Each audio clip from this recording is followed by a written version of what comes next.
Good morning, YouTube. My name is Lama Jigme Gyatso. This is the Buddha Joy Meditation School. Welcome to the 61st, I think that's the right number we're working with. Let me verify that. Okay, the 61st chapter of the Tao Te Ching.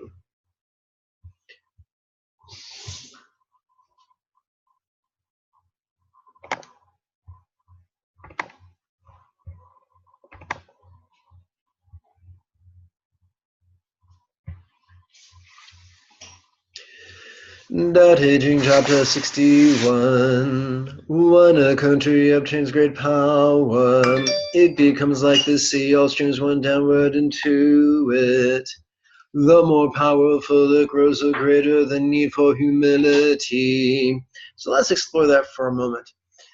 So a country can become like the bully on a schoolyard playground. In other words, a country can become an empire whose entire economy is based on dominating and exploiting other countries and their citizens. Or a country can, like a person, choose humility, which is the essence of love, and can use its assets to be a boon to the surrounding countries and the entire globe. And just as humility benefits the individual, it also benefits the country. Tao Te Ching is very clear that humanity must move away from competition and towards cooperation if we are to enjoy a peaceful, sustainable present as well as future. Humility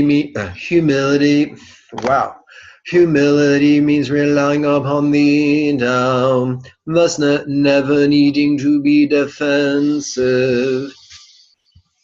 So let's explore that right there. Relying upon the Tao means relying upon centered spontaneity that we cultivate. How? By mounting mindfulness or noticing upon our in-breath and letting go or relaxation in harmony with our out-breath. That's what we rely on. We don't defend ourselves, for to do so is to lose sight of spontaneity, of centeredness. There's nothing centered about defensiveness.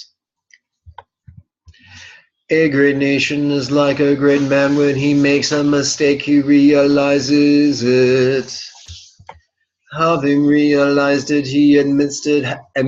Having admitted it, he corrects it.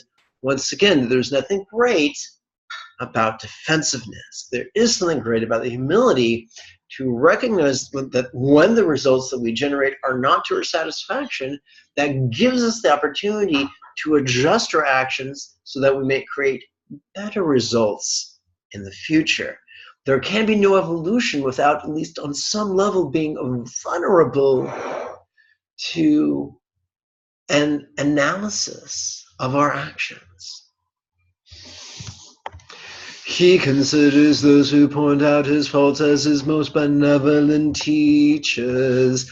He thinks of his enemy as the shadow that he himself casts. Once again, we return to the idea of karma, not in a rigid fundamentalist sense, but in the idea that the idea of karma is our get out of jail ticket. Only instead of getting us out of jail, it gets us out of victimhood. Because if our present situation is even just 1% the results of our choices or verbiage or actions, then by being vulnerable to the potential lack of skillfulness in those areas, we become more open to a spontaneous course of action that will be even more skillful in the future.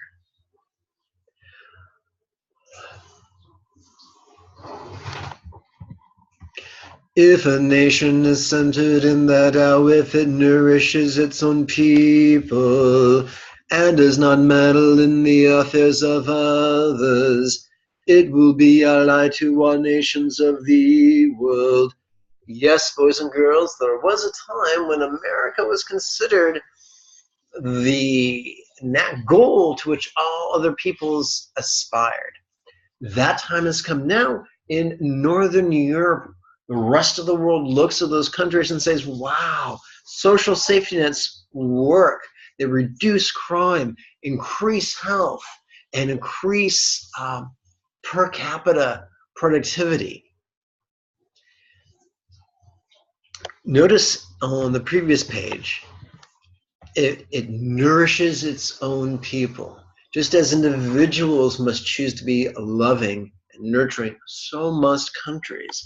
And also, by not meddling in the affairs of others, we choose not to be domineering. Any form of dominance is a form of violence, and as such, must be shed.